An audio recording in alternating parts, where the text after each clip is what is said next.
terremoto que estava acontecendo. Mas olha que interessante. Você já viu porta de cela aberta e preso ficar dentro da cela? Você pega relatos aí que as pessoas estão fazendo buraco dentro da cela para sair dos presídios. Nesse caso aqui, as portas estavam abertas, mas o ambiente estava tão bom naquele lugar, havia um ambiente tão preparado naquele lugar, porque havia oração, porque havia louvor, porque havia fé, porque havia a manifestação poderosa de Deus. Aqueles presos não estavam nem preocupados em fugir. Parece que a presença de Paulo e Silas era uma presença diferente. Eles não quiseram sair correndo, eles não quiseram fugir do presídio, eles quiseram continuar ali, ouvindo a oração de Paulo e Silas, ouvindo a adoração de Paulo e Silas, porque no meio da adoração tem a glória de Deus, a manifestação da glória de Deus. Aleluia! Eu não sei se você está entendendo. Talvez ali tivesse os maiores criminosos, talvez ali tivesse homicidas, talvez ali tivesse tantos outros criminosos com tantas potencialidades da ficha criminal de cada um deles. Mas ninguém corre, ninguém aproveita a oportunidade para fugir. Mas o carcereiro, existia uma regra, e essa regra era básica para aqueles que estavam a serviço de Roma. Aquele carcereiro era um agente penitenciário de Roma. Aquele carcereiro estava debaixo de uma legislação própria. A legislação dizia o seguinte: se algum prisioneiro fugisse, aquele carcereiro que era o chefe responsável por aquela prisão iria pagar com a sua própria vida. Aquele carcereiro, quando vê tudo quebrando, quando ele acorda e vê toda aquela estrutura se desfazendo por um ato sobrenatural de Deus, pela manifestação poderosa de Deus, ele se assusta e ele logo entende: agora já era, não deve ter mais nenhum preso aqui, não deve ter mais ninguém aqui. Qual preso ficaria ali sabendo que estava prestes a morrer? Muitos ali talvez com a hora marcada para morrer, porque as leis penais de Roma eram duras e severas. Aquele carcereiro, aquele policial penal, ele agora estava desesperado, ele queria terminar com a sua vida, e diz o texto que ele pega a sua espada. Versículo 27. Ele vê as portas quebradas, ele pega a sua espada e ele diz: agora eu vou acabar com isso, porque é melhor que eu me mate do que eu possa ser sacrificado à luz da legislação de Roma. E ele então, prestes a dar cabo à sua vida, de repente Paulo clama em grande voz, Paulo grita em grande voz, em alta voz. O versículo 28, Paulo clamou com grande voz dizendo: não faça nenhum mal, não te faça nenhum mal, porque todos nós estamos aqui. Aquele carcereiro não estava entendendo mais nada. Como assim? As portas quebraram, vocês estavam amarrados pelos pés, vocês estavam aprisionados, as portas quebraram e todos estão aí. E Paulo grita: todos nós estamos aqui.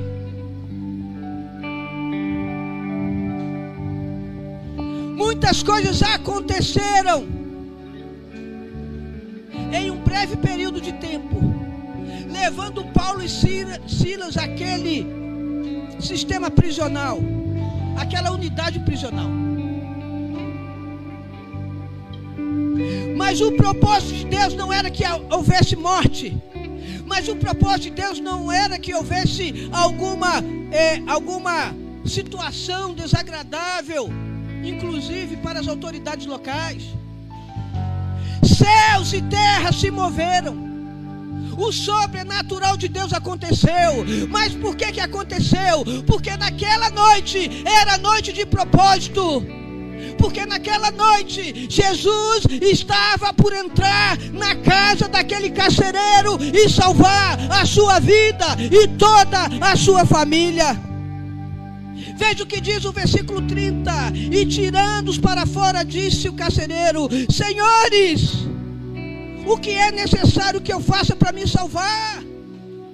Porque isso que está acontecendo só pode ser Deus. Porque tudo isso que está acontecendo esta noite não pode ser outra coisa senão a manifestação do poder de Deus. O que está acontecendo é Deus operando. O que eu posso fazer para salvar a minha vida, senhores? Diz o carcereiro. Paulo e Silas olharam então para aquele homem desesperado, até então amedrontado, mas a partir do momento que ele consegue entender que aquele ambiente estava com a Shekinah, com a glória poderosa de um Deus vivo presente em Cristo Jesus, ali havia algo diferente. Paulo e Silas diz para aquele homem: oh, meu amigo, não se desespere. Nós viemos aqui para trazer uma resposta para você. Crê no Senhor Jesus Cristo. A primeira grande tarefa de Paulo e Silas, uma palavra poderosa direcionada àquele homem. Primeira coisa que precisava acontecer na vida daquele homem, é ele ter a consciência que ele precisava de Jesus. O texto é bem claro. Crê no Senhor Jesus Cristo e será salvo, vírgula. Crê no Senhor Jesus Cristo. Esta é a primeira mensagem para a vida daquele homem. Primeira coisa, você quer abençoar a sua casa, você quer viver um tempo de milagre na sua família, você quer viver um tempo de frutificar na sua família, você quer viver um tempo de transformação na sua casa, na sua família. A primeira postura, o primeiro posicionamento é você entregar a sua vida a Jesus, é você ser obediente à palavra do Senhor, é você rasgar o seu coração e dizer: Senhor, eu quero viver para a glória do teu nome. Senhor, eu quero viver a tua palavra, eu quero viver, eu quero entregar a minha vida ao Senhor, eu quero sair da minha vontade para viver a tua vontade para a minha vida. Se eu e você queremos viver algo novo, se eu e você queremos ver a nossa casa frutificando, e é um grande desafio para todos nós, neste tempo presente, nesse século, nessa geração, onde as inversões de valores estão cada vez mais latentes. Mas se eu e você entendermos isso, se eu e você crer no Senhor Jesus Cristo, é a nossa fé, individualmente. Não entenda esse versículo como se fosse uma promessa solta. Ela é uma promessa condicionada. Não entenda esse texto como uma promessa solta, automática. Ela é uma promessa que tem requisitos. Primeiro eu creio na palavra. Primeiro eu entrego a minha vida ao Senhor. Primeiro eu começo a viver essas promessas e crer nessas promessas. Mas a promessa não é só para você, meu irmão. A promessa não é só para você, minha irmã. Olha o que Paulo e Silas vai dizer: crê no Senhor Jesus Cristo e você será salvo. Mas não é só você. Tu e a tua casa serão alcançadas pelo poder do Evangelho. A promessa é para você, é para sua casa, é para sua família. Deus tem um propósito na sua vida, Deus tem um propósito na sua casa, na sua família. Então entenda isso: o que Deus quer fazer na minha vida vai resplandecer o que está em torno. A obra que Deus está fazendo na minha vida vai resplandecer em torno da nossa vida. Tudo aquilo estava acontecendo com um propósito. Precisou Paulo e Silas levar algumas chibatadas. Precisou Paulo e Silas sentir alguma coisa naquele dia, meia-noite. Precisou acontecer algumas coisas turbulentas. E às vezes nós estamos passando a meia-noite na nossa vida. E às vezes nós estamos vivendo a meia-noite. Nós precisamos entender, se eu e você estivermos vivendo essa meia-noite, a meia-noite da dor, a meia-noite do aprisionamento, a meia-noite do medo, a meia-noite do susto, a meia-noite da angústia, nós precisamos entender que assim como Paulo e Silas, eu e você somos motivados a levantar as nossas mãos e a adorar ao Senhor, ainda que doa, ainda que nós sintamos alguma coisa, ainda que o nosso coração esteja aflito, mas o Senhor nos ensina, através de Paulo e Silas, que não há nenhuma meia-noite que possa parar a ação sobrenatural de Deus e o propósito de Deus. Não tem meia-noite que possa travar a manifestação gloriosa de Deus, porque mesmo que eu e você estejamos vivendo a meia-noite, a nossa meia-noite, o Senhor vai trazer a manifestação gloriosa sobre a minha vida, sobre a sua vida, sobre a minha casa, sobre a sua casa, e nós poderemos dizer, e nós poderemos viver: eu e minha casa serviremos ao Senhor. É a promessa do Senhor para a minha vida, para a sua vida. Dias obscuros, dias difíceis, dias tenebrosos, não significa que Deus perdeu o controle, porque o céu não está em crise.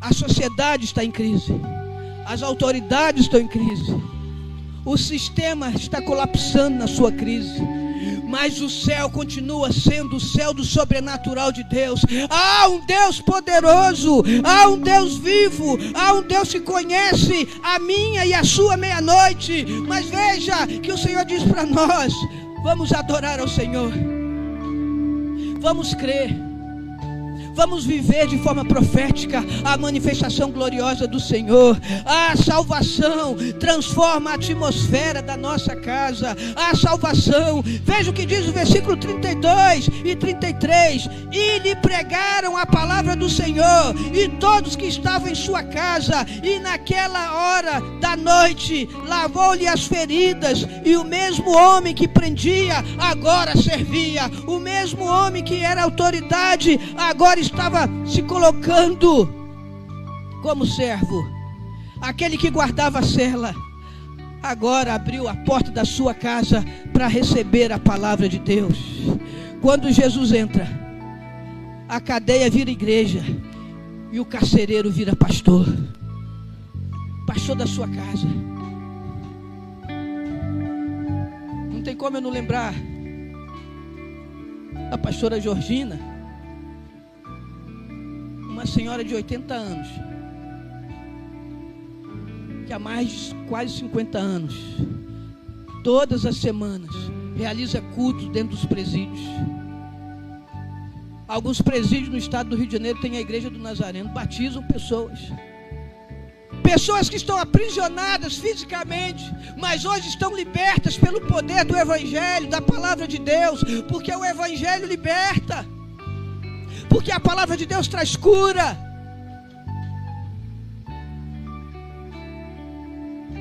A primeira pessoa que eu lembrei quando eu estava lendo esse texto, estudando esse texto, quando nós olhamos, quando nós entendemos o Evangelho na sua essência, quando nós olhamos para a palavra de Jesus na sua essência, não de forma dogmática, mas na essência do que Ele é: conhecereis a verdade, e a verdade vos libertará. Jesus veio a este mundo para desfazer as obras de Satanás. Veja o que diz o Salmo 91, versículo 10, a última parte: sobre a minha casa não vale encantamento, mas está a bênção do Senhor. Nos momentos mais obscuros das lutas mais acirradas que eu e você possamos enfrentar, no ambiente que às vezes é o ambiente mais complexo, é o nosso ambiente familiar. Nós podemos passar as maiores lutas da nossa casa, de fato, mas nós podemos viver as maiores vitórias da nossa casa. Nós podemos passar as maiores aflições na nossa casa, mas nós podemos celebrar as maiores curas e libertações da nossa casa. Tudo a partir daquilo que eu creio, tudo a partir daquilo que eu me posiciono, de que eu me coloco. Aquele carcereiro falou: eu quero essa palavra, eu quero esse Deus. O texto vai dizer que ele leva Silas e Paulo à sua casa, ele cuida das feridas de Paulo, ele trata as feridas de Paulo. O carcereiro, o policial penal, agora está servindo o apóstolo. Agora ele abre a sua porta para a palavra de Deus, ele abre a sua casa para receber de Deus, porque ele entendeu que aquilo tudo que aconteceu não foi para que ele viesse a morrer, ou para que acontecesse alguma coisa de mal, mas ele entendeu que aquela noite, aquela meia-noite, foi uma noite de propósito. Deus tem propósito na sua vida, na sua casa, na sua família. Mas nós precisamos crer. A salvação é uma festa para toda aquela casa. Versículo 33 e 34. E logo foram batizados ele e todos os seus. Levando a sua casa, ele pôs a mesa, e na sua crença em Deus, alegrou-se com toda a sua casa. Na madrugada, teve batismo. Na madrugada, teve mesa. Na madrugada, teve mesa. Na madrugada, teve festa no céu. Mas foi a mesma madrugada que um terremoto, de maneira sobrenatural, assustou aquela autoridade prisional. Mas quando Jesus entra, sai o luto, para que a alegria entre. Foi o que aconteceu naquela família, naquela noite. Paulo e Silas foram usados por Deus para que toda aquela família pudesse viver algo novo. A casa daquele homem não era mais a mesma casa.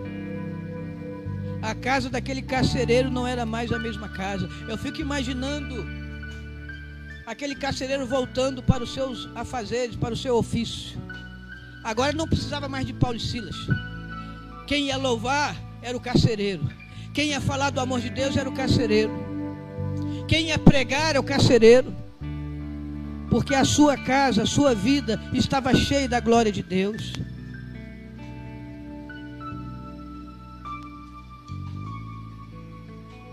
E nós, na nossa realidade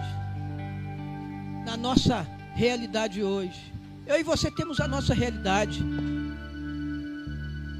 Embora a homilética nos permita fazer esse choque de realidade da aplicação do texto bíblico, só eu e Deus sabemos da minha realidade. Só você e Deus sabem da sua realidade. O quanto você tem chorado por algum familiar, o quanto você tem profetizado sobre a sua casa, o quanto você tem orado por um filho, por uma filha, por um marido, por uma esposa, o quanto você tem passado algumas meia-noites de choro. Mas essa promessa hoje é para mim e para você. Crê no Senhor Jesus Cristo. Em primeiro lugar, eu e você. Crê no Senhor Jesus Cristo. Se envolva com aquilo que o Senhor tem para a sua vida. Se envolva com as coisas do reino de Deus. Busque na palavra de Deus o conforto que você precisa. Busque na palavra de Deus o direcionamento que você precisa. Busque na oração. Ora, não é isso que a palavra do Senhor nos ensina? Clame a mim, diz o Senhor, e eu te responderei. Deus não sonega a resposta a nenhuma oração. Se você orar, se você buscar a Deus, Ele tem resposta para você. Ele tem resposta para o seu clamor. Clame a mim, responder-te-ei coisas grandes e ocultas que não sabes. E eu quero concluir dizendo: uma decisão transforma alguém que ora estava aprisionado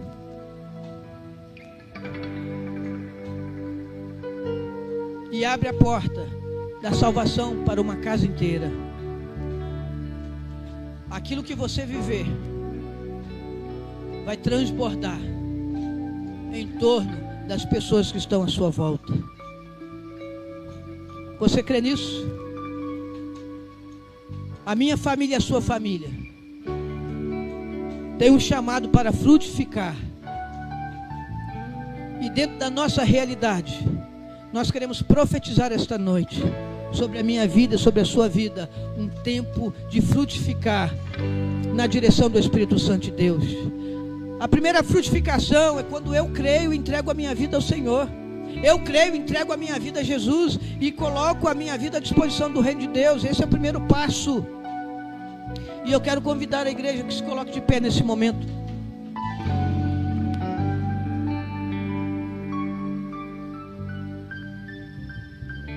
Pastor, eu tenho orado por o meu filho, eu tenho orado pelo meu pai, pela minha mãe. Continue crendo. Você vai ver o fruto da tua oração. Você vai ver o fruto do seu clamor. Continue buscando.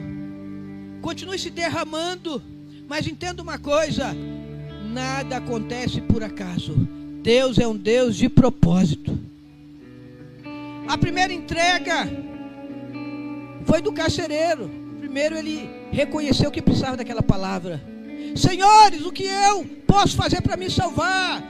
Silas e Paulo pregam a palavra de Deus para aquele carcereiro.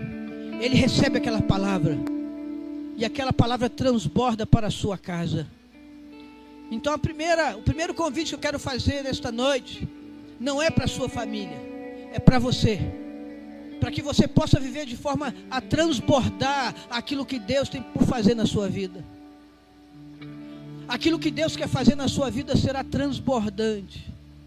O seu pai, a sua mãe, os seus irmãos, os seus filhos, o seu marido, a sua esposa vai receber daquilo que está transbordando do seu coração. Você consegue entender isso? Você consegue entender isso? Então, enquanto o ministério de louvor está aqui, enquanto está sendo entoado um cântico ao Senhor, eu quero convidar você que entendeu que o primeiro desafio sou eu, colocando a minha vida diante do Senhor. Esse é o primeiro desafio. E o altar do Senhor está aberto para que eu e você possamos viver em meio à nossa meia-noite a manifestação gloriosa do Espírito Santo de Deus.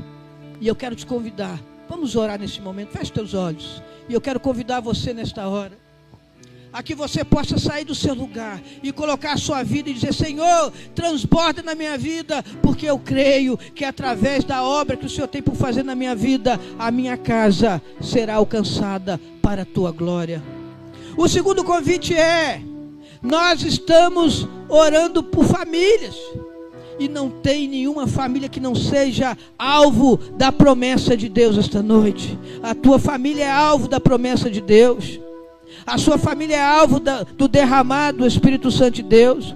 Por isso, nesta noite, nós fazemos o segundo convite.